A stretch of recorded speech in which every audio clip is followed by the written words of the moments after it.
Aloha, Chervin here, and welcome to the waking hour. This is our moment in time to wake the fake up from the illusions that are holding us back from living in our full power. As Alvin Toffler said, the illiterate of the 21st century will not be those who cannot read or write, but those who cannot unlearn the many lies that they have been conditioned to believe and seek out the hidden knowledge that they have been conditioned to reject. I invite you all on a journey of self-exploration where together we unlock the keys to living the best life ever. All right. What a beautiful day to be alive. What a beautiful day to be in your awareness, to be in your breath, to be in full honoring. Today on Wake the Fake Up, I have someone very special, and I really, strongly believe the universe brought us into each other's scope for good reason. This beautiful woman, inside and out, offers so much information, and a lot of it is cerebral, but I would say the majority of it comes from her heart. And we had an incredible conversation a few months back. She just happened to be randomly, whatever random means, became a Cymbiotika client. So her soul was moving her around to find the best nutrition on earth and the best supplements on earth. And then when I saw who she was, someone from the Symbiotika team forwarded her information, I was like, wow, that's someone that's speaking my language and someone I'd love to learn from. So without further ado, we have Dr. Tia Kansara on Wake the Fake Up. Tia, how are you? It's good to see you. Oh, I'm so grateful to be here. Thank you very much for having me, Chervin. It's my honor, Tia. And I'm just going to really give a quick background on who you are, whatever has been written about you. I know a lot of it has been excluded over the last 10 years. There's so much more. But let me just hype you up a little bit because this is real stuff and this is stuff that matters. So Tia is an award-winning entrepreneur. She is the youngest ever to receive the Royal Institute British Architects Honorary Fellowship. That's huge. She is the co-founder of Kansara Hackney, the first ISO-certified sustainable lifestyle consultancy, and CEO of Replenish Earth, which is probably the main thing I want to talk about, a cause and collective action to protect the global commons. She's hailed amongst the top 100 most influential leaders in tech by the Financial Times and Inclusive Boards. Her clients include Bloomberg, the European Commission, Forbes, Formula One, MIT, and Siemens. Aside from being the UCL Bartlett's ambassador to the Gulf region and advisor to the Economic Times of India, she's an economist and Future Cities thought leader. In 2010, she wrote the brief and appointed the architects Foster and Partners for the Saudi American Bank's multi-million-dollar headquarters as the first female to judge a LEED Platinum building in Riyadh. LEED means leadership in energy and environmental design. And if you know me from my previous background, everyone listening, I founded a company called Black Diamond Group, which switched over to Green Diamond Group. And we did about $1 billion in finance on green, sustainable buildings. So we're kind of in each other's wheelhouse. Along with that, your education is just unreal. You got your PhD at the University College of London, Energy Institute on Designing Future Cities and Energy Evaluation. I mean, I can go on and on. You're a PhD, you're a doctor, you worked alongside MIT and Urban Planning Council. Your resume is insanity, and it demands respect, and it demands a listen. So Tia, with all that, and I know there's so much more, tell me, what is going on in your reality today? Where do you stand in terms of living in what looks to be a life-chosen dharma of giving back to the world and pushing us forward in concepts that don't destroy, but in fact, open up and create a possibility to a future that's sustainable? Thank you for that introduction, Chervin. And I have to say that I stopped adding anything to my bio because it kind of it defeats the purpose of knowing me. And there are, you know, barriers upon barriers that are created just for the sheer satisfaction of someone saying that something or someone is better than in comparison to. And that's, yeah, it's not really my thing. But, you know, what's real for me today is, where is my wisdom circle? Who are the people that are practicing putting their heart at the center of the work that they do, walking a path to no particular destination, but really enjoying the present moment and being in the joy of the present moment, whatever the present moment decides it's going to throw in your direction, to choose the present over the past or the future. And that's exactly where I am right now. How can I be even more in honor of the gift of now? I love what you're saying. It's literally part of my daily meditation, my rituals, and my awareness. It's what I talk about a lot with my tribe and the people that I'm surrounded with. You are the sum of the 5 souls that are around you. Your sphere of influence is so telling to what you are achieving and what you are working through, and to stay present as opposed to getting out of the past and thinking about the lofty destination point really was what brings us joy and happiness, and is the most rewarding aspect to living a life of virtue and living a life of being in your dharma, your mission, something that you chose, and not something that's been indoctrinated into you by fear programming or other people's wants or desires. And so it's so beautiful to feel and receive your humbleness and humility in terms of your accomplishments. It's very refreshing to have that perspective. And anyone listening, this is real. You know, this she's speaking from the heart. I'm looking into her eyes right now. So if you're just listening to on a podcast, you're not seeing it, but I'm feeling it and I can see it. And for someone in your position, staying present every moment, every breath, is probably the most critical aspect for you to get what you want to accomplish done, would you say, as opposed to drifting in and out of reality and always being somewhere else? Tell me about how that's serving you, and where are you going with that today? Not tomorrow, but today. That's a beautiful question. And the image that comes up to me in my mind is remaining in the flow, or the river of flow. And on either bank of the river is either rigidity, an extreme end, or chaos, another extreme. So how might I navigate well within the actual flow of a river that takes me on a course in a direction I don't really personally care about?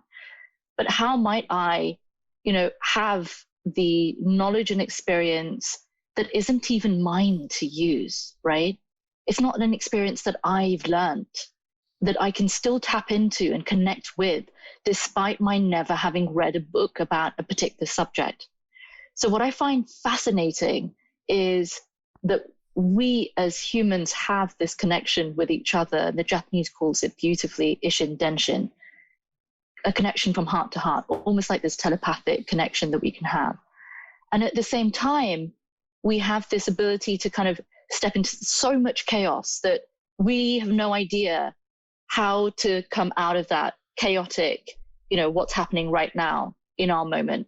And so these are almost the moments that we are navigating within. We're sort of like a balancing act between, more chaos and yet a more healthy version of that would be maybe imagination, stepping into the imaginary or the meditative realms. And then to that sort of bureaucratic, rigid system that is, well, I told you that this should be this way, and now that you're not doing it this way, you can't be accepted within, our game. So it is a navigation challenge, but the North Star is not particularly the one that you think it is. And I feel that if you were to sort of split some of the wisdom that we receive from China, perhaps even on this, It's that, you know, taking 1,000 steps in one direction versus 1,000 steps in every direction. Taking 1,000 steps in one direction is putting your ladder against a career wall, right? That's the way that I'm going to go. But how do you know that that's the right wall to put your ladder against?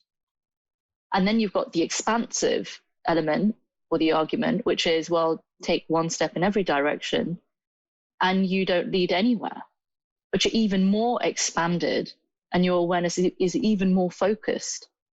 And you are the foci. You are in that place of being. And I feel that all of these ways of translating the now into architecture or economics or, you know, digital strategy or whatever, they're all ways of seeing the language of now. And yet every single language you use has a program in it. Programming the neurons. So much so that even when we look at the challenges of you know, who we are and the trauma, not just of our generation, but multiple incarnations, and the trauma that we've experienced through Akashic records filled with experiences that we, you know, unlock every time we come onto this planet. I loved every part of that. That was everything that I resonate with. And I love how you articulate your perspective. So it's finding some type of balance, wouldn't you say, between the rigidity of, you know, discipline and growth versus the balance of a spiritual practice that opens you up for so much more. And, you know, I always coin the phrase that if you follow a rational perspective on everything, you're missing the magic to what life has to offer. I believe that life, in terms of, you know, this dimension or whatever we're in, is irrational. And taking an irrational perspective, you start to see the magic unfolding around you. And like you said, where if you're just so strategically set up on one thing, you might be missing out on so much of the growth opportunity from within. And it looks like, you know, this is something that you've practiced since day one, to have the earthly achievements and the education and the awareness that you have today. Is this something that was brought into you at an early age through your culture? Or was it more something that you believe you were just born into, or a combination? Yeah, it's a really, I'm grateful for the question, Chervin. I was born into a family, an Indian family. My mother was born in India, largely lived her life in a village. My father was born in East Africa. Today, the place is a slum, an informal settlement.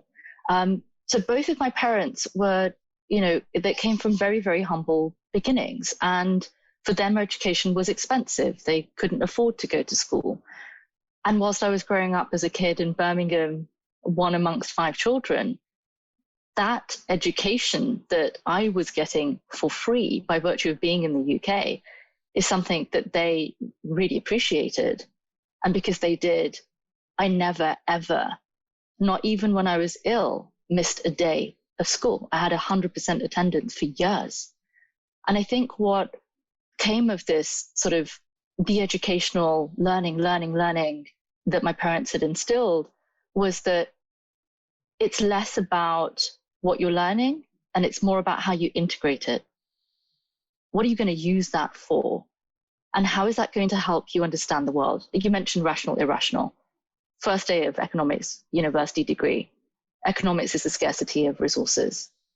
And yet this demand supply game that has been created with resources that we all have access to and co-own, because we co-own it with not just humans, but the rest of the ecosystem.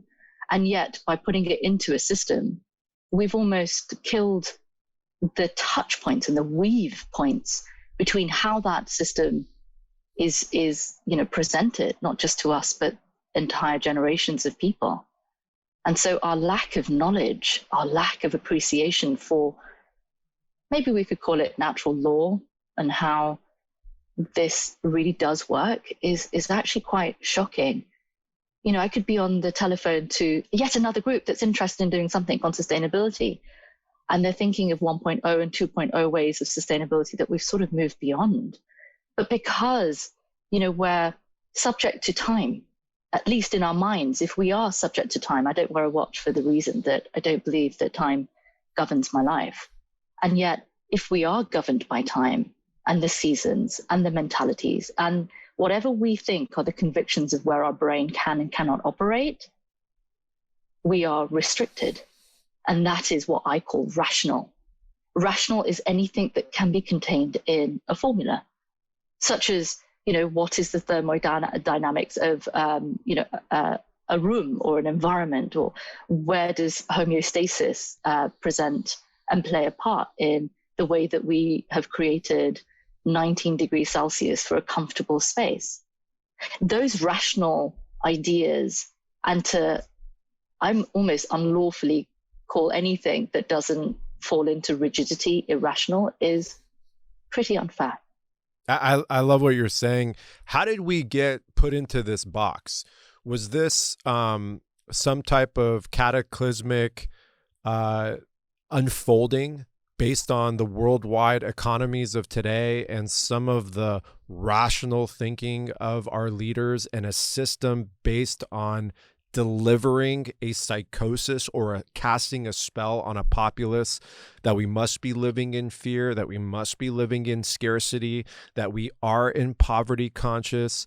How did we get here to this point where I would say a majority of the population are not even in a position to have the faculties to think outside of a rigid box, where everything that has been laid out in front of them and indoctrinated into their system is based on only the rules of living in that box versus a unlimited reality? I think that speaks exactly to what you're saying. We're on the same page. How did we get here in your perspective? So there was a quote that has guided me since I heard it. Happened to be on an airplane when I was watching this movie, Ready Player One. And I ended up watching it twice because it was just so bloody good. And there's a quote that occurs, but I've sort of named it and renamed it and turned it upside down and sort of played around with it 360. And it is, imagination is limited by your reality. And then I flipped it. Reality is limited by your imagination. And so it's one of those, coins that just keeps on turning. And as you flick it, you just think about, wow, okay, so if my reality is effectively the space that I have programmed myself into, I have programmed it, is there a way that I can help others to also program theirs? And it's interesting because during this lockdown, that's effectively the indoor environment that we have designed to be in, our homes, the way that we live, the way that we love, the way that we comfort not only ourselves, but others. It's our family place.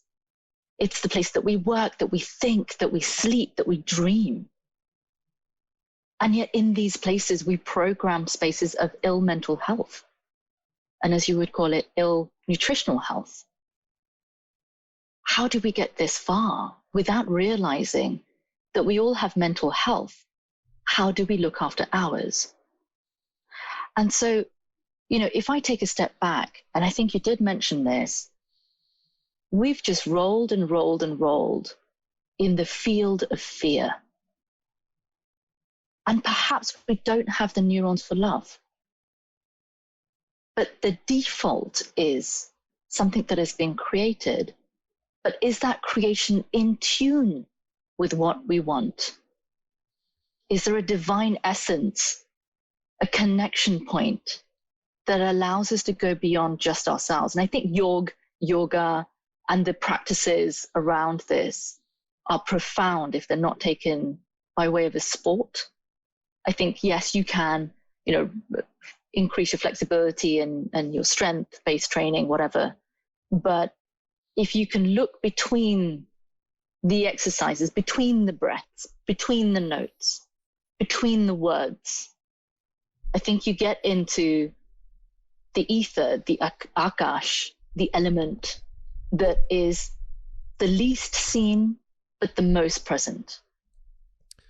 I am loving and feeling every nuance and every syllable of what you're saying. We actually are speaking the same coding 24/7. So for me, seeing the gaps on where generations have been lost, ultimately I come up with the word empathy. And let's get into the biochemistry of that. Our neurotransmitters, our biochemicals are manufactured in the gut, where most of the species are actually non-mammalian species in there. It's bacteria.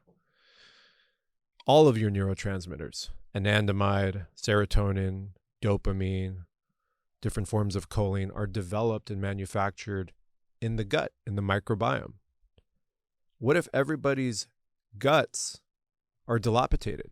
What if they're filled with pollutants? What if they're filled with GMOs? What if they're filled with glyphosate, heavy metals, God, herbicides, fungicides, larvicides, insecticides, even worse things, which is diabolically destroying the body's ability to recognize itself and to make awareness of self. So all of a sudden you've done that. Then you've hit a populace with fear. And the whole problem, reaction, solution. You create a problem, there's a reaction, then you're providing the solution to the problem you've created. And as you know, when you're in a state of fear, panic, scarcity, you'll take on any solution.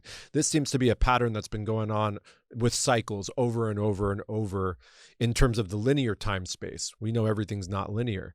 So if we look at it from a biochemistry perspective, what about also our children? I come from a background of Waldorf education. That's a Dr. Rudolf Steiner philosophy of how we raise children, how we don't force them in indoctrination, how we cultivate respect and honor at the most important primal ages when a child's brain is in theta wave, which is in pure observance and mastering everything that they can memorize from whatever they see and experience. And this is giving children an opportunity to have experiential knowledge and to have conversations and to not feel reprimanded about feeling a certain way, which is not instilling fear and creating programs. Ultimately, I think we're at a point where we're generation lost, where if you look at the last, 5-6 generations, we're in 2021 on the Gregorian calendar, and you'll see that most adults aren't actually developed beings consciously. They've lost their faculties. And when you've lost your faculties, the things that you and I are talking about, the beautiful things that you're eloquently putting, is the last thing on their mind. The only thing that's there for them is gratification, addictions, things to cope with, things to block those issues. And our hormones are completely displaced by everything aforementioned. So do humans even have a chance? That's something I ask myself. Is there even an opportunity for most people to have a wake up? What are your thoughts on all that? Yeah, really good question. And thank you so much for the biochemical interactions from the biome to the blood-brain barrier and the way that we think and how that has a huge impact on, the neurotransmittance of our behavior within and without. The thing that scares me the most is choice. It scares the poopers out of me. And the reason why choice scares me so much is that not everyone has it. And yet sometimes I want an easy solution or an answer. And I just want to say, well, everyone's got the choice to do what they want, when they want, how they want. And yet sometimes these sanskars is what they would call it in Sanskrit, the translation of these scars from this life and how we've lived it and what matters most to us is not something that it can almost be this piece of ignorance on those that may have that choice. And I call out that ignorance in me. And so many times I've thought, well, surely you can change that. Surely you can try and do something like, come on. And there's a little bit of sarcasm that comes out, and then the egotistical self comes out to show its, nasty teeth. I think there's a big piece here of the bioelectric energy that we're surrounded with and by, we are forever in the thinking game. So much so that even with all of the work that we may have done along this path of self-awareness, it doesn't really matter, because you can never, ever stop a trigger from occurring. It doesn't matter how much work you may have done, that trigger can be, buried or reduced in size, or hypnotherapeutically reduced in its capacity to have that power over you. And yet you just need one little trigger, and there you are back at square one again. And so that circle of work reminds me of the Rumi quote of beyond, good and bad or the judgments, there is a field and I'll meet you there.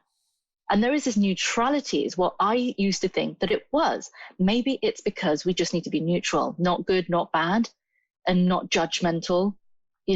Maybe there is this place behind that there is a totality perhaps that we can check into, kind of like a hotel, and decide that that's where we're going to stay. And there are many things that we can decide that we can do, where we live, who we live with, who's in our relationship. And yet, sometimes it feels as if that just comes crashing down. And maybe it is not about choosing one color of the rainbow that I prefer. Maybe it's not about being in joy all the time. Maybe it's not choosing one thing over another, because all things are represented and all things are welcome. Maybe I have to sit in my pain and in my joy at the same time. Maybe that's the challenge. And instead of saying and negating and saying, well, I don't want pain and I don't want anger and I don't want all of these things, I prefer, that preference may not be something that the present wants you to feel, because the feelings otherwise wouldn't be there. You are chemically wired. We have a drugstore in the body, right? This is really, this is my ethos. This is where I literally feel into when I think of the populace and how I look at health and how I look at balance and wellness. It comes down to the non-dualistic perspective and releasing this guilt of having to suppress everything.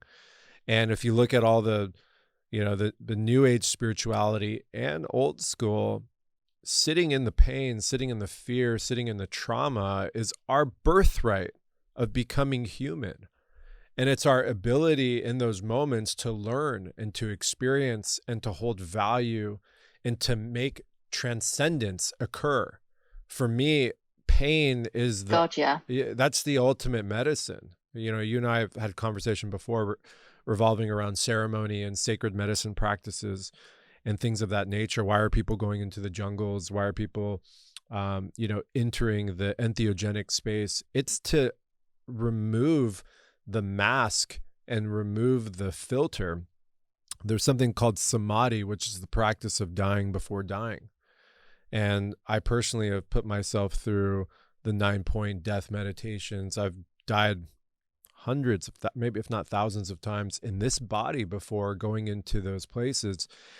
And the growth and the opportunity that I have created for myself because of those openings, I see day to day in so much more authority and so much more power in my presence and awareness. So back to the context. So we are always searching for something to, put in our body, or something to remove us from, the awareness and looking at something dead in the eyes. It's almost like a trap, and I think the powers that be, whatever that power is aware of that. They understand human psychology. They understand, human emotions. They understand that, by not addressing these core wounds, they get us addicted to a life that is not one of growth and connection, but one of limited practices and limited awareness. Would you say this goes hand in hand with the core strategies of some of the big block retail economic groups of the world right now that we find ourselves in. And it's those types of businesses and corporatocracies that are actually spearheading us into a place of unfounded degradation to our Mother Earth and to our collective health. And I'd like to just add this, the whole carbon neutrality and all that stuff, global warming specifically. I'm not sure where I am with that, but what I do know is that our topsoil's destroyed. Our oceans are getting sicker and sicker. The hydrological cycle has been completely dilapidated. Food is not food anymore. This is all real. What do you think? Yeah. If I were a company that has been operating for well over 100 years in a system that suited me, and I have, whether Darwin did or didn't say this, through the capabilities intellectually perhaps that I have maintained my position, I'm not too sure if I'd want to change that. Why would I change that? Coming back to that rigidity, right? One element of that strength is being rigid in what you believe. So I come back to Bruce Lee's words, every way has its limitation. And all of the practices, all of the religions, all of the beautiful spiritual homes of the divine that I visited, every place has got a truth. And every way has created something for a group of people at a time and a place that was appropriate for them. Exactly. When it becomes obsolete, yes. However, when it becomes obsolete, the time that it takes to unravel itself and die a beautiful death is what we're not seeing enough of. So we're stuck on permanent. Right? We're stuck on permanence. We're stuck on this idea that we can live forever, and that there, it's more like the fear of death comes so early in a person's life, and they bury it so cleverly in their lives. And it could just be because every time there is a question about death, perhaps, a parent might say, just don't be silly. I don't want to talk about this. And so what would have been a natural, beautiful question ends up being something that is completely and utterly ignored, like a tantrum.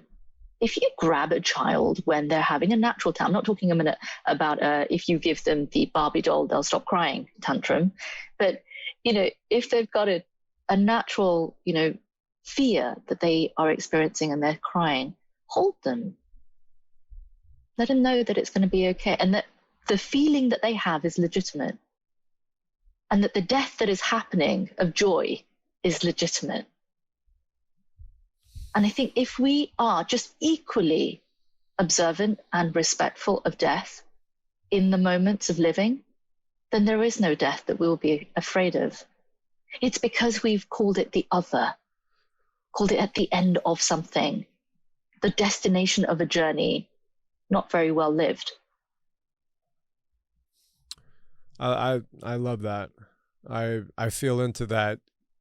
I've been surrounded by transition recently, and my perspective of transition has evolved in so many ways. Almost I was forced to evolve with it. And you're right. Majority of the population, majority of people, it's so taboo and it's such a sad story that the perspective of it has limited the capabilities of being alive and the beauty of being alive and the beauty of purpose and the beauty of intention. And I love how you correlated that with enterprises and businesses and foundations. And it reminds me of when I first got into green sustainable building, instead of just, finding a spot and deciding to build a, 300 unit multifamily apartment building and, all the basics that go along with it, you need to devise a strategy and awareness on the life cycle of that building, and that building at some point is going to be going through its transition stage. And that creates such a higher level of awareness and multitude perspective on how you develop it with intention, as opposed to unconsciously just creating because of the old scale economies that are forcing you to do it. I that's what immediately came up for me when you mentioned that. Would you say that's a pretty good analogy? The way that many of these cycles of either building or designing and creating have occurred is without a shadow of doubt, no appreciation of the other. And I think if there were an open, flexible methodology for adapting products and services to that which we don't know, then perhaps we'd be a bit more comfortable with the unknown, a bit more ready for what is yet to come without any knowledge of it really even appearing. And so coming back to your question previously about if they knew that this is what they were doing and they continue to do so, where should our stance be? And it is to decide where it is that you are investing your time, effort, and money, or any other resource that you so wish to put into that bracket to further the causes and the values that you feel.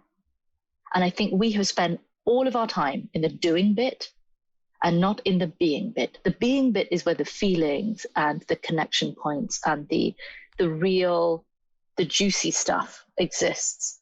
But because we're afraid of stepping into that being, all the doing things take our time. And perhaps with, I think there's this big piece on death coming up in our conversation. And there's a death of a system that has featured for so many years. I was reading a book called Liar's Poker at bedtime, and the author talks about the way that Salomon Brothers had raised their finances and their mortgage industry, and before you know it, they had, the bulls of Wall Street, gripped the bulls of Wall Street. And in the story is a system that, like every other, had a rise and had a fall. It's like the rise and the fall of the Roman Empire, 3 generations and it's down. What is this rise and fall in our lives? And I think, when we're observing the other, just be respectful that we may also be on that fall one day. And the way that we interact with those that are on the rise, perhaps, they will always remember the interaction that we have. And despite us feeling and recognizing that they could, should, would be different, it's our opportunity and duty to show them exactly how that wisdom in us can be represented to them. I think we have a really good opportunity and chance to not only uncover what's in the broth, but recognize the consequences of that broth. And as people, despite knowing that something could be so harmful to your body, continue to plow that into a system. I mean, Rachel Carson's book, the 1960s, Silent Spring. Great book. She pioneered the concepts of these disgusting chemicals, so much so that one day in spring, nothing would wake up. We wouldn't wake up. And people laughed at her, as they do today, at many of the practices that the both of us are aware are still killing people.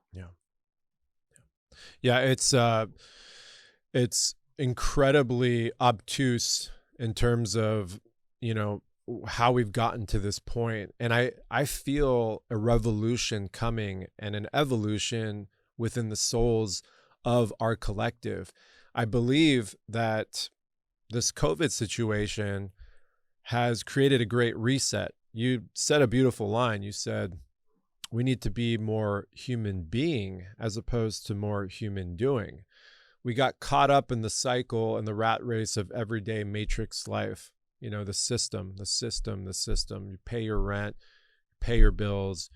It's 9 to 5, Monday through Sunday, weekdays, all of this craziness. And we're stuck on a linear plane, and our perspective is stuck on that linear plane. And when you're embodying that, all you see are those openings that are coming up. You're not in the present. You're not in the breath.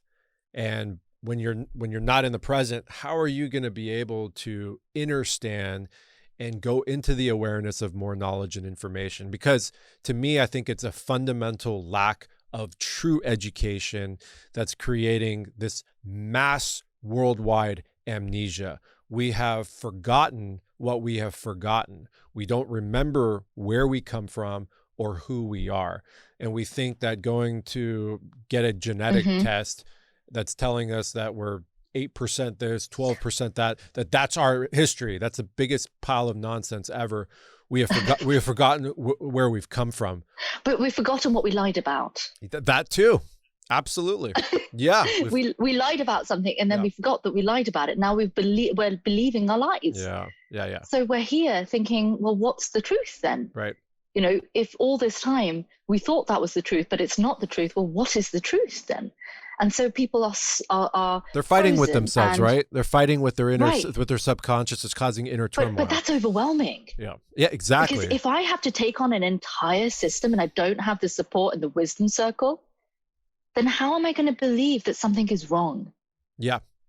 I feel something is wrong. But when I feel something is wrong and it's incongruent with my environment or my social environment or my intellectual environment, how do I even bring that up? You don't. You shut down and you bury yourself in a hole, and then you start getting addicted to things. And then end up having cancer of the God knows what. Exactly.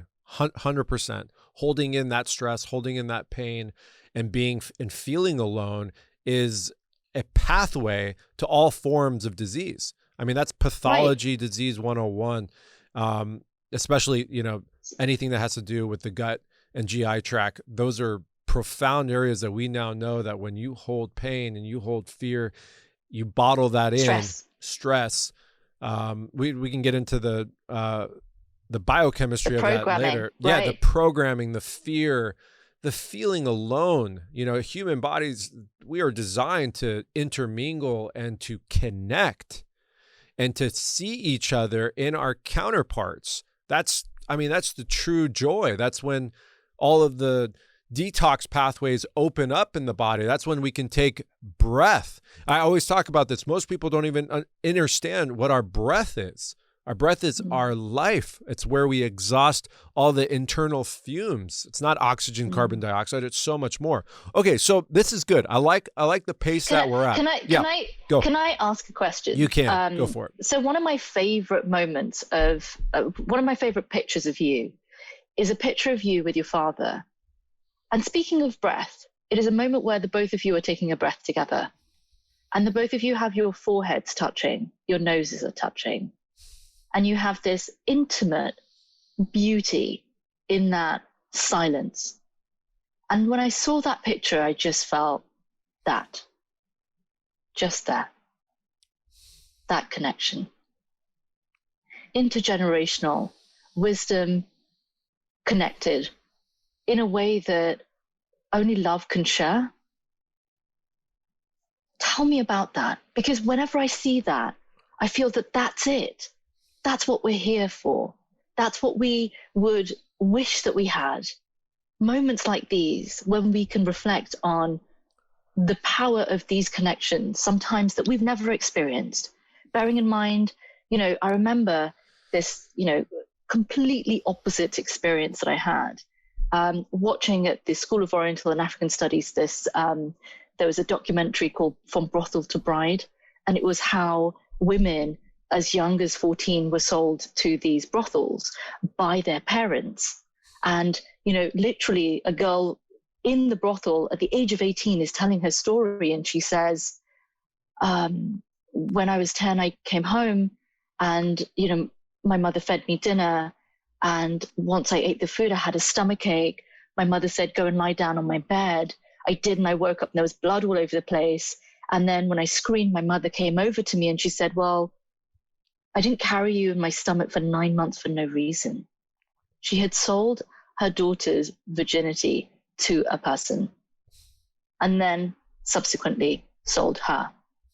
And I feel that this connection that we have with our parental guidance, ancestral guidance, our lineage is ready to be awoken. And when I see that picture of the both of you together, for me, that is that wisdom and ancestry awoken. Let me take a deep breath on that one. Talk about polarities. You know, the story that you just said about the brothel and the mother, that's obviously an extreme on one end. So extreme. And then, which creates a memory, which creates a ripple in time, a frequency.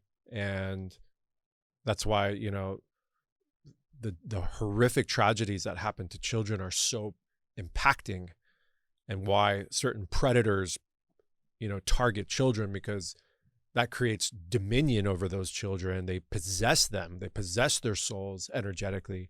The moment that you're speaking of, and I just want to say thank you. I honor you, that because that just immediately brought in that day and that experience and all of those moments that I had with my father, which will never go anywhere. And I can utilize that for the rest of my life and maybe into the next one. And what I mean by that, if you're listening, is there's a magic about that experience. I can smell him. I can feel him. I can feel his toroidal energy field, which is emanating from his heart onto my body right now. And I can hear his wisdom and his complete, beautiful reflection into my heart. And I take that and I implement it in everything that I do in my life. And so my father is not gone. He is here. And it's those moments and those experiences that allow me to relive them in this material world over and over and over. And so, to speak to your question, that is the offering that has been given to me by the universe, and by the awareness of opening my heart to being hyper present in the moments, and ultimately not taking one breath for granted. So I appreciate you allowing me to have that moment right now on this show, whatever this is, this experience, this immersion. And it's super gratifying to feel into that. It was literally almost pretty much a week ago that we were celebrating the 2-year anniversary on the Gregorian calendar of his transition into what I believe to be into the Bardo state. And so it's such a divine reverence that I have for my bloodline. And if you're listening, these are tools that work for me. I'm not saying that this is something that you need to practice, or this is something that is 100% the truth, but that's how human life and that's how communication works. We take what works for us and we practice keen discernment. For me, having that type of interaction with people that I hold reverence for abilified and developed a faculty within me of respect, honor, and tradition, and ultimately empathy. And it was those types of conscious states that put me in a position today to be who I am and to operate with those guiding mechanisms so I can offer that same energy back to everyone I come across 24 hours a day, 7 days a week. Thank you, Tia. Thank you. There's something about this feeling piece, the empathy that is experienced that we can hold in our bodies over and over again, like you said, that when we can bring in that relationship, the emotions, and we can recall that, the same that we can do with traumas, they get triggered. But it's our opportunity to almost document these feelings inside our bodies, like a library of experiences that we can almost tap into. One of the things that I've been practicing myself is this relationship with nature. How can we develop a connection? I call it almost like ecotherapy. It's a therapeutic relationship with nature. And often I like to ask this question: what was your first experience of the wild? Great question. So I'm going to ask you that question. Yeah, great question. Most people listening to this know me knows that 80% of the day I'm naked in the forest, on the ground, barefoot, connected to the earth. My life belongs in nature. The moment I'm out of nature and I'm stuck in the material world and artificial boxes, I start to lose it. I talk all the time about the benefits, not only to our emotional health, but to our physical health, of being directly connected to our mother and the Schumann resonance and the bioenergetic field of our earth and the pulse of our earth, and that we are electrical beings before we are chemical. And so to rewind your question, I mean, multiple, but the one that rings out to me was, and I remember being 3 or 4 years young. I remember it. And I think I remember it because at age 9 and 10, I was taught to meditate through a family member. And so I was able to recall, 5, 6, 7 years earlier. And so my nature remembrance is La Jolla Shores down in San Diego, before it got, crowded like it is now, and spending time in the caves and around all the tide pools, where there's starfish, there's octopus, there's, Garibaldi fish, which are these beautiful goldfish.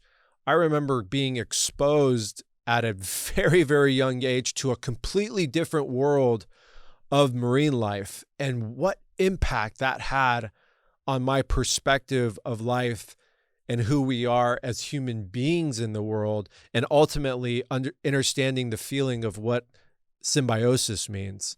And that was one of the most powerful experiences in my childhood. And it led me into a path of being an avid ocean person and surfing every day of my life since day one, and, living in that embodiment. There's, that sort of symbiosis, that when nature meets you moment, where you can be on that discovery and explore what nature is. And the wild has its own, relationship with you. Yeah. Mystery almost. It's like it's like, because there are no words. Yeah. It's not like it's got this sort of a shiny neon sign that's like flashing at you this way. There's no arrow there. And so I strongly believe that this relationship that we create with our inner beings is the relationship with the external that we then express through our work and what matters most to us, and how our values are translated into purpose and time and effort, right? Yes, absolutely.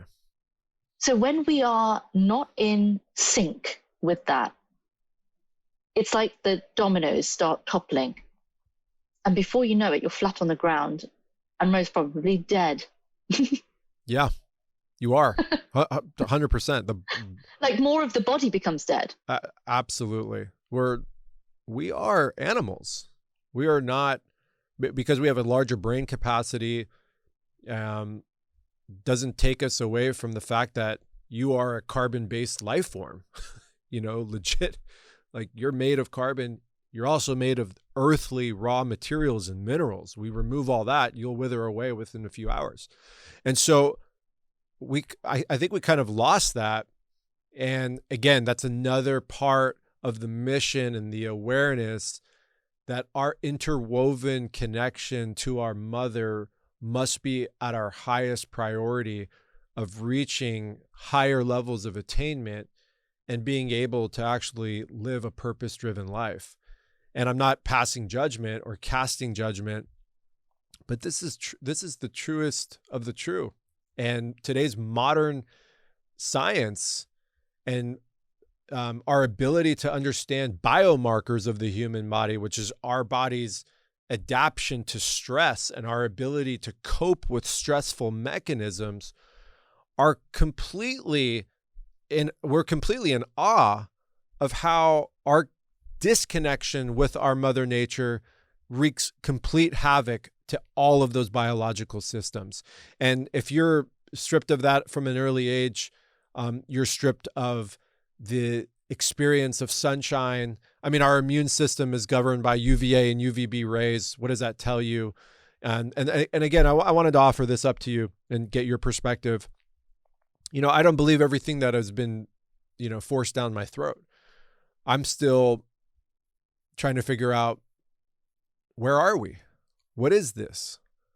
What is this dimension?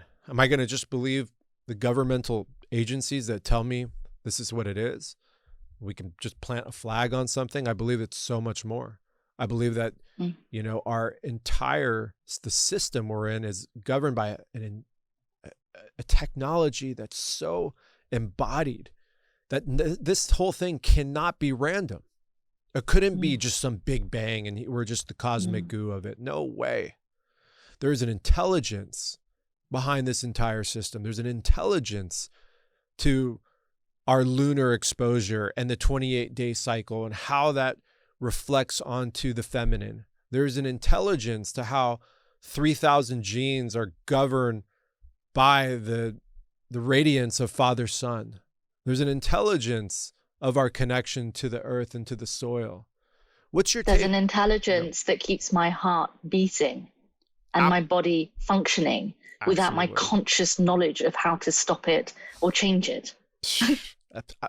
Exactly. Your autonomic subconscious system is taking cues part of from that something. Intelligence. Right. It's part of that intelligence. So we're not separated from it. We're actually like in the web of it. Right. And we forget that there's elements that we are maybe not seeing with the human eye, but we're in a cosmic soup, so to speak, plasma. We just call it helium and oxygen and other gases. And even then, the periodic table, we only know like a percentage of what the reality of all elements are. Absolutely. We run around with this foundational knowledge of everything as if, we know it all. But the reality of what we know is so infinitesimally small. We don't know shit.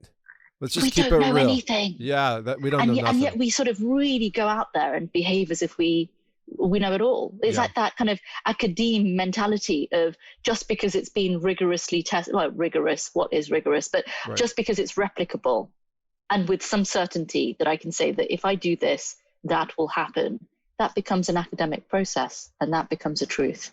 And so these truths of an academic system build up. And so they require this test. And if the test is not there because there was an assumption, then the rigor of it falls apart. We're talking now about fake science. What is rigor in feeling? In your experience? Yeah. What is rigor in your feeling? That's how do we document that? How do we measure that? How do we weigh it? Where's the scale? How do we do clinical trials and double-blind studies on that? This is what I like to talk about in front of a fire in the middle of nowhere. I'm glad we're able to do that right now for other people to experience and basically start their own conversations to themselves and then ultimately to their sphere of influence. This is charging me. I have so many ideas popping up in my head right now. It's spinning around in all different forms of directions. It's dynamic. It's explosive. There's pathways, there's synapses firing. This is what it's all about. It's kind of like it's like psilocybin or mushroom technology interwoven and interconnected. I feel like I'm on some type of plant therapy right now. I love it. Tia, this is going terrific so far. So are we in a time where science, which had a foundation, which has a beauty to it? I definitely believe in science, but I believe in the scientific method, which means that we don't have an agenda. We're going to look at the variables and we're going to produce an experiment to see an outcome. And then after we get that outcome, we'll take some measurements, we'll take some data, we'll have our hypothesis, and then we'll do it again. And then we'll do it again. That, for me, is the scientific method. I think what we have today is a newfound religion. We went from monotheism to polytheism to now materialism, scientism, the new religion, the dawn of that. And we're in that right now where whatever we hear on mainstream news, whatever we hear, we've taken it through our lack of wanting to discover what the truth is because we're caught up in our own illusions. I mean, ultimately, that's the cognitive dissonance. And so what do you suggest based on your perspective of reaching such high levels of attainment, and I know you're so humble in terms of your accomplishments, whatever accomplishments mean, how do we break through? How does someone who's listening to this right now, who's in Rio de Janeiro or is in, some random place or in LA or wherever in the world listening to this, how do we get them to have the ability to feel heard, to feel like their point matters? Because I think what's happening is most people don't see the point and they just want to just keep doing. And so what do we do about this? Yeah, I think I'll take it from the perspective of congruence. When all parts of a system are in congruence, in integrity, there is potential for the message to be understood within the resonance that it gives. So if parts of my life are without the integrity that I wish to have, then it's almost as if it sort of negates what I'm trying to do. So on a personal level, because we always turn in before we turn out, on a personal level, it is about which areas of my life is there a lack of integrity. So an example, a silly one, I might tell the truth to my family but lie in work. I might tell the truth to my partner but I lie to my friends. A very simple one, but there is not the integrity that is across all areas of my life. And as a result of that, there is this sort of almost like the scales come in to test out whether what Tia is saying is really being heard. That for me is like walking into a chamber and seeing all these mirrors. And when I walk in with a heavy heart and I'm really sad, what's reflected back to me is ultimately the sad face on my face. That was beautiful. That was a great opportunity to make changes in the now and to grow internally, as opposed to looking at other things outside and casting judgments and trying to impose your will on other people's lives. Start looking in the mirror. And that's something that I tell a lot of people. Just stare at yourself in the mirror. Oh, and look at your eyes. Yeah. I don't know what it is about looking at your eyes. I don't know what it is about having the chance to really say what you want to say to yourself. Yeah. But just do that without any words, looking in a mirror and looking at your own eyes. And then use that time to connect with yourself. I don't think we spend enough time doing that. Yeah, I think we've forgotten about ourselves because most people loathe themselves truly or subconsciously. And that's there's so much guilt though, right? Yep. And there's so much expectation. Got to look like this, got to do this. If you're not doing this, if you're not, I mean, I have that, and I could most likely go into any room and people will use my title, as a means through which they can legitimate the kind of a status. But even then, that's not enough. You'll still have but you haven't done this and you haven't done it. It's less about what's happening in a circumstance to you, and it's more about how you are allowing it to happen to you. Those boundaries that you maintain that are held, kind of like membranes that you protect yourself with, are membranes for you to maintain. They don't have to be walls. They can be beautiful ways that you can express who you are. And when you do that, that is met with the respect because you're maintaining that respect for yourself. I love where we're going with this. It brings me up to the whole victim mentality. Oh, gosh, yeah. Gosh, that's a scary one, that is. It really is. And I have empathy for people. I have empathy for people that have gone through tragedy, that have gone through, tumultuous upbringings. Absolutely. But ultimately, at the core of it, if you are in a position of awareness where you have the tools or you're working on the tools, the victimhood mentality is something that you can start to shake off and allow your soul to finally breathe without the burden. And I get a lot of, people seeking my guidance a lot. And some of the main things that come up is, their childhood and their parents and the oppression that they were under and the amount of, lack of, development that occurred because of that, and the pain and the anger and the trauma. And for me, let's get into mastery here, because we can talk about those things and we can console people and hug them and love them, which of course they deserve.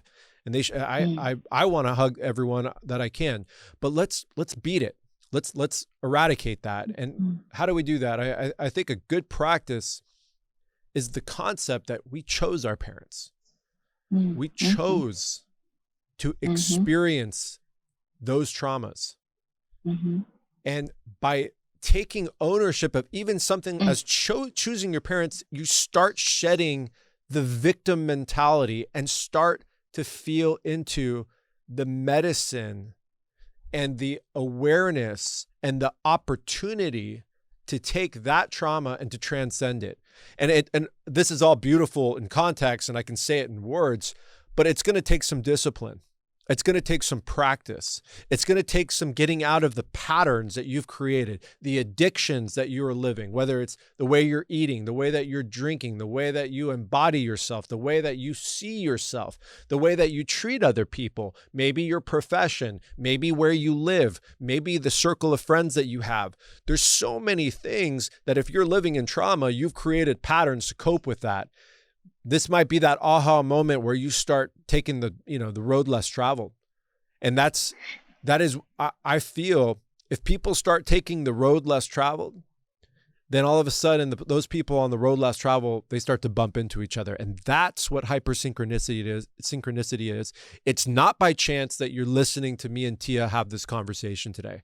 If you're listening to this conversation, because this isn't broadcasted on CNN, this is you taking the authority and the discipline to listen to this conversation. So feel into these words. This is not random. What's going to be your opportunity, and through your discernment and through your sovereignty, is what you choose to do with it. Thank you. For a big part of my life, I lived in the blaming of others. It was my parents' fault that, I wasn't given the privileges of a better education or a better life or a better dress or a better Barbie doll or a better whatever. And the list just goes on. But the thing about the victim is that it's just so comfortable to be there. It's so great. It feels wonderful to be in this feeling of it's somebody else's issue. Because they did it, because they, created that environment around me. And if we take a step back and let it go, the first thing that needs to happen is to be seen by yourself. The hypothalamus responds to being seen. It is actually a thing scientifically that when we are under stress, maybe an emotional stress, the hypothalamus sort of is under attack. And it's like, holy moly, right? What am I going to do about this?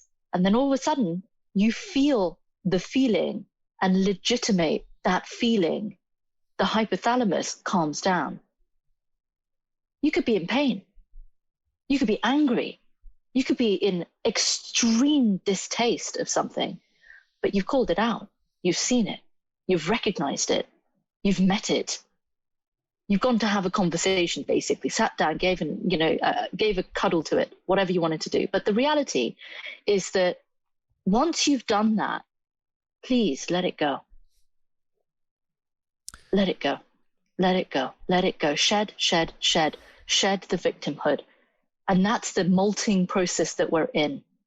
Because as we molt, we get to provide ourselves that agency, that choice, that I'm here because of I want to be. And when you can put this story of whatever your life is and however your life has been into new words, new energy, new resonance, Every moment is that new resonance. Every moment you can change the way that you think, and chemically that shifts everything inside your body. Physiologically, you know, it has huge implications, together with, right, in communion with, breaking bread with, we get to share that with each other.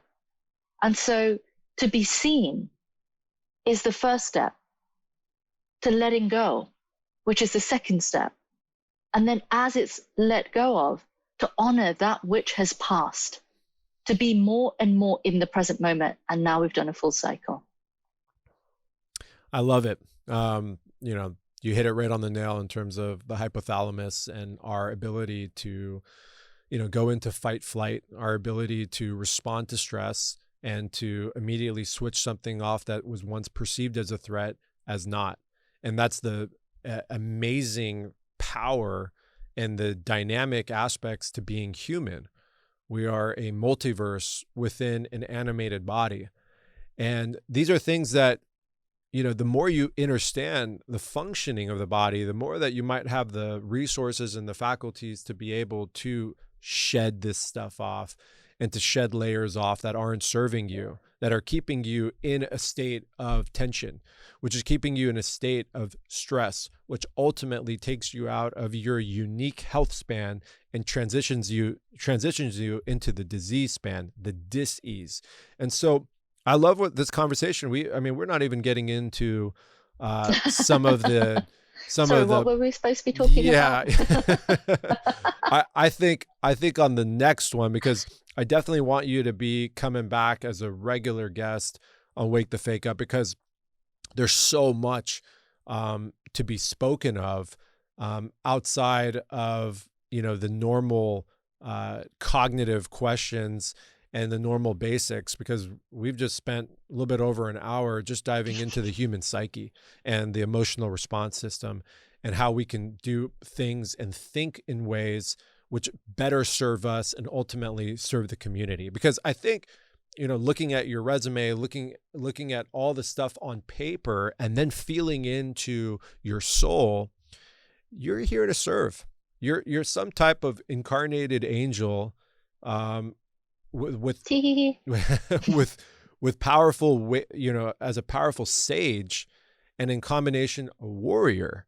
I feel that warrior energy from you. So some kind of diverse, you know, ecosystem within you that's here to serve and to create a better world, whatever better means, you know. And it's such an honor to have found myself in you, because ultimately that's what I'm seeing. I'm reflecting right back at you, and it's the mirroring effect. And if you're listening to this, find your tribe. You know, that's the most powerful determining factor of our ability to see ourselves is find your tribe. Or change your tribe. Yeah, evolve your tribe by evolving from within. Yes. Well said. Do you feel that most people can change? Do you feel that most people can evolve? Gosh, I think this is at the core of if there were a philosophy, it is that change is this consistency. And it's in allowing that consistent change that we can also be present to what is and not what was or what can be in the future. When we think about ourselves in the future and provide that sort of energy into the now, it's almost as if we're sort of stepping into parallel worlds, and we're living in these multiplicities, in these parallel times, in these dimensions at the same moment. And there are incredible pieces of work and research that go into the you know, connection points between these parallel universes, multiverses.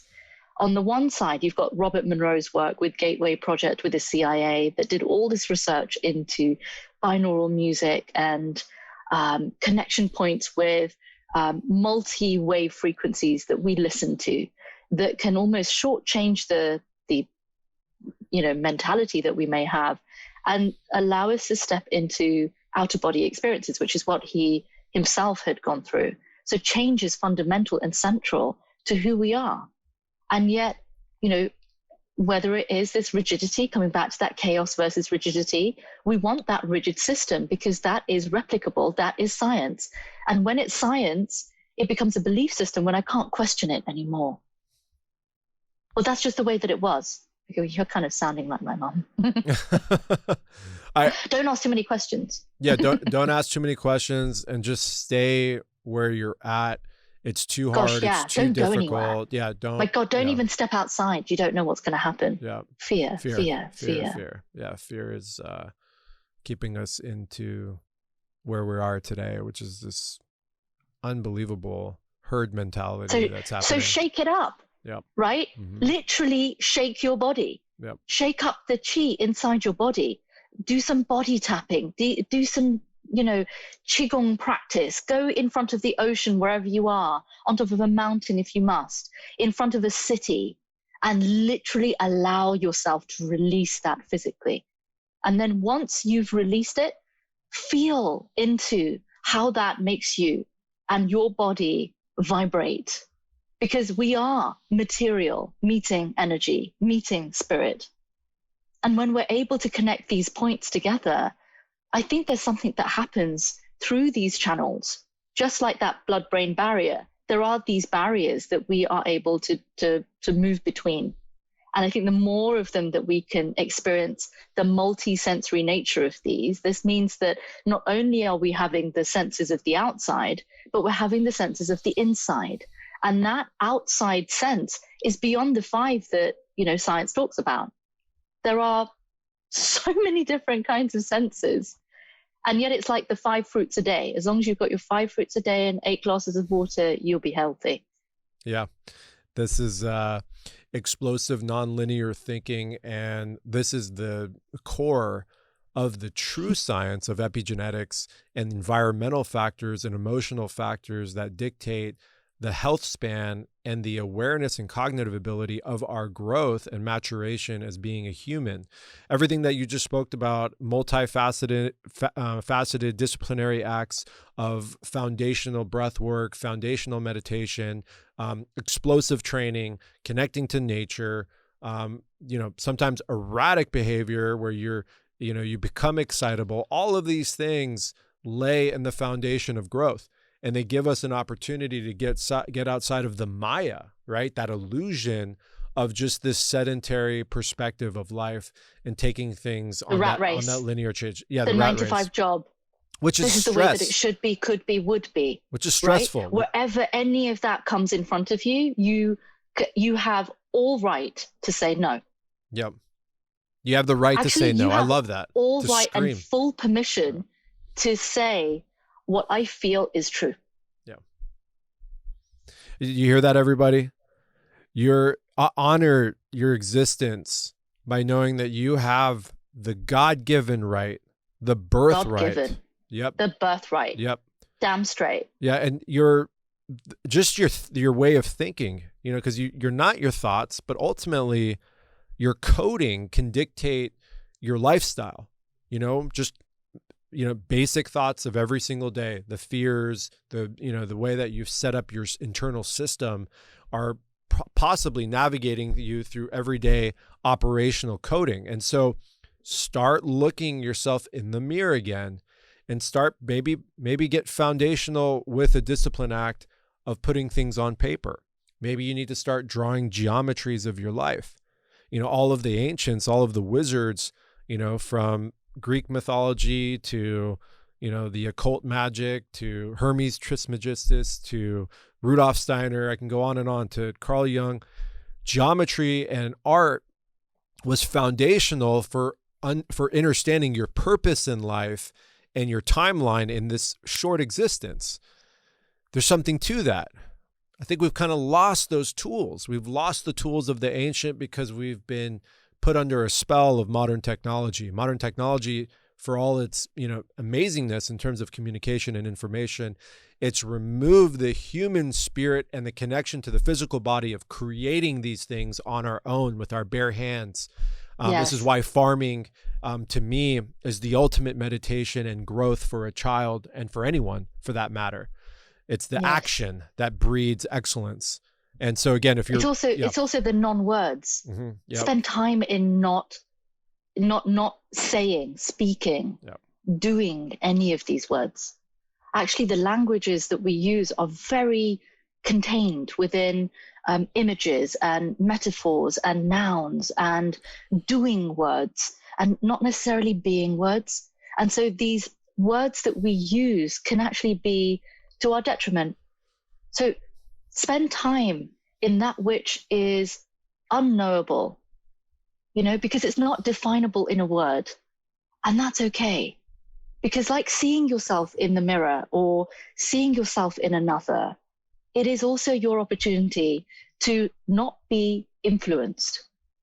Time not influenced. You not influenced. Be your own influence. Being your own energy without the words of any other person. And actually sometimes do away with any sounds just to see how that feels for you. Because, all of these ways, it's subliminal messages. Open a bottle, open Coca-Cola, right? I just have to say that sentence and you know which company I'm talking about. There is a huge amount of micro emotions that have been almost captured and subconsciously manipulated.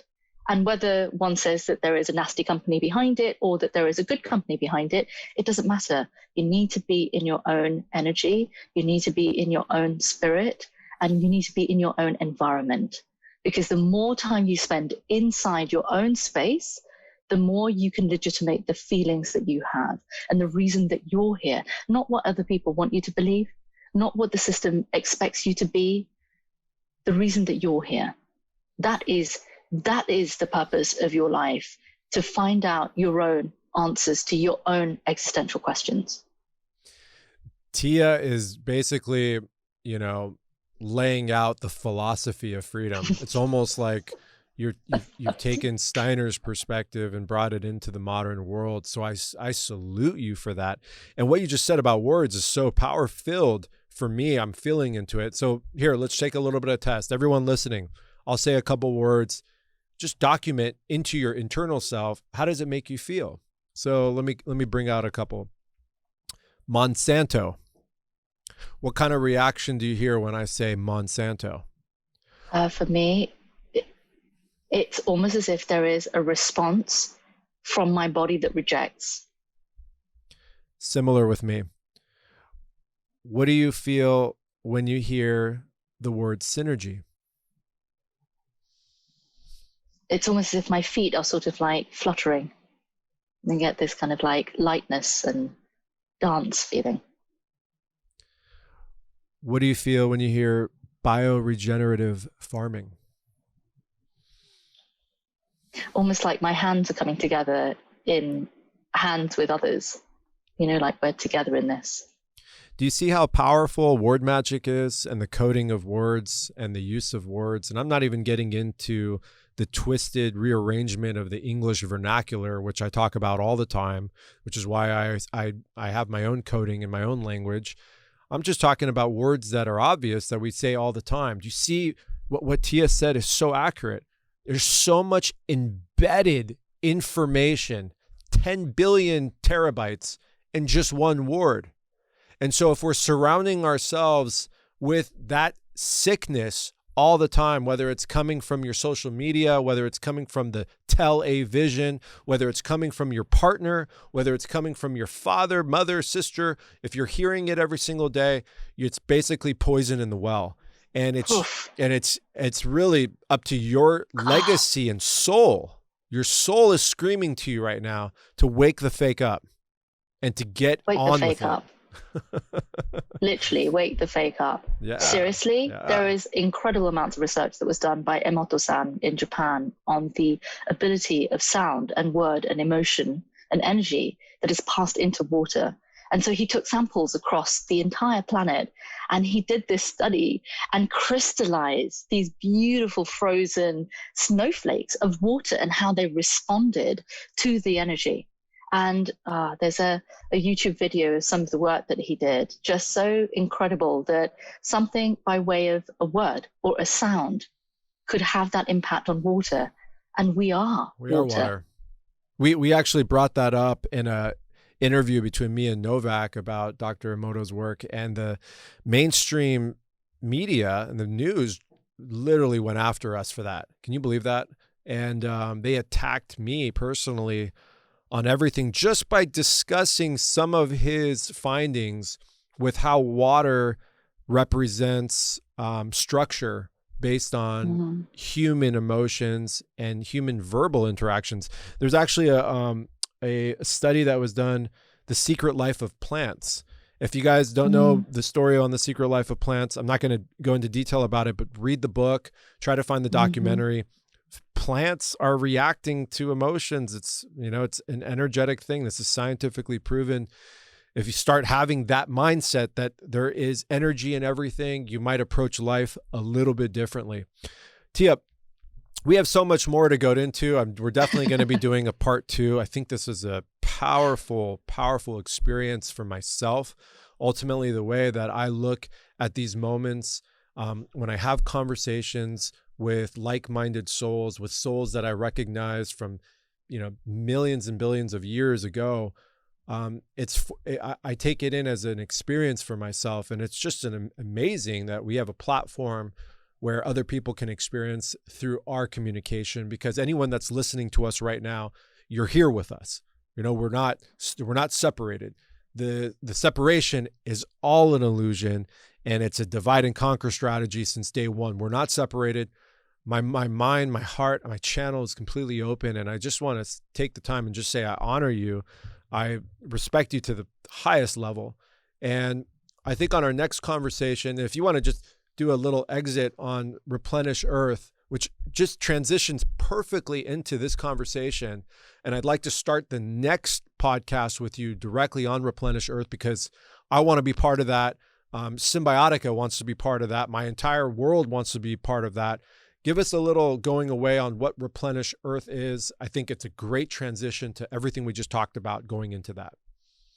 Definitely. Replenish really began with this trigger point of being connected with the planet and harmonizing with it. What kind of a lifestyle would be most appropriate for us to live within the planetary boundaries? And so there's a lot of science around that. But how can our journey, our path of legacy, connect with what we leave on the planet, but also what we breathe into life on the planet? So Replenish is both a journey to eco-alignment, a recognition of ecotherapy, our relationship with the planet, and how we adjust our lives so that we can have a positive impact on the planet. None of this sort of net zero campaigning, or this sustaining the status quo, or this make a mess and then clean it up in a CSR department, or any of the, we have done harm to the environment, but don't worry about it, I can buy some guilt credits.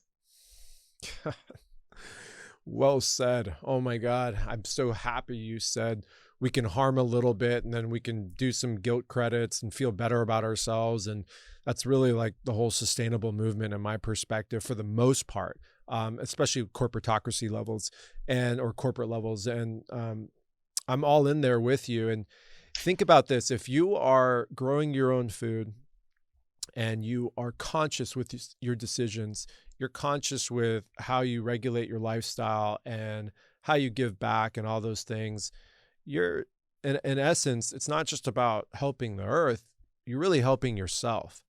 If you're one of those people that throws your trash out the window or has no concept of where all of your consumerism dollars is going, your soul is feeling that. Have awareness for that. And that's causing degradation in your entire bioenergetic field.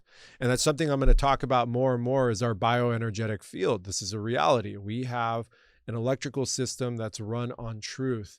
And the human body, we've carnated here as good souls. We want to be good. We want to do well. And the subconscious knows.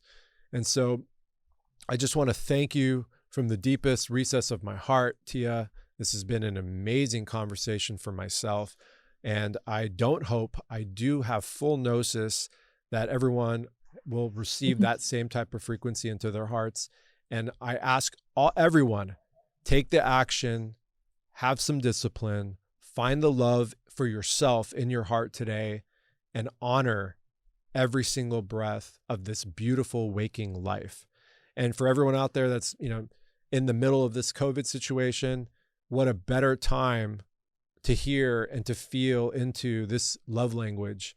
Tia, it's been amazing. If you have any, goodbye words and beautiful coding, offer it up. Yeah.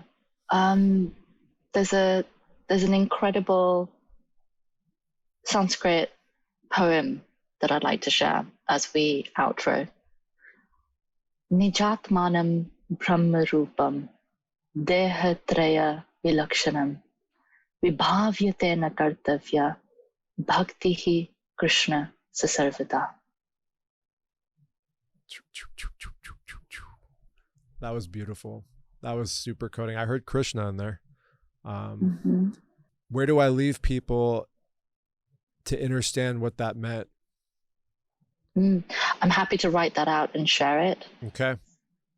Send it to me. Send it to me, and then I'll put that out on the media platforms. Thank you. Thank you. I honor you, Tia, to the fullest. Thank you for coming on Wake the Fake Up. I can't wait to do it again with you. Where can people find you? Where can they find Replenish Earth? What's the best way of learning more about you? Fastest way is most probably Instagram. Just Tia Kansara or replenish.earth. Everything is pretty much there.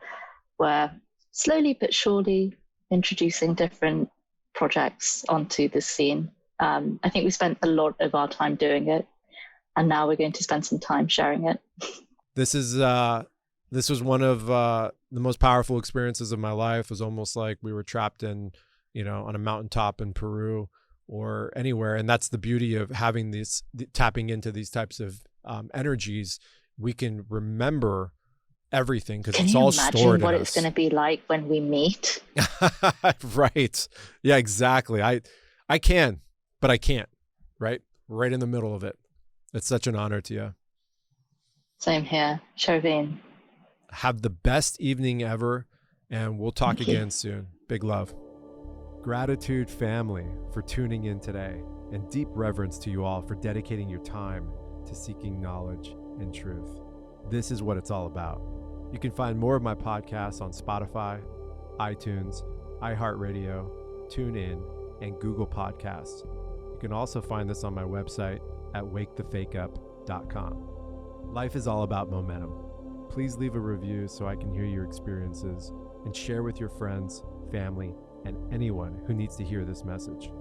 This is a revolution of consciousness. This is just the beginning. I am all in. I'll be back next week for another epic conversation. Stay tuned, family. Big love.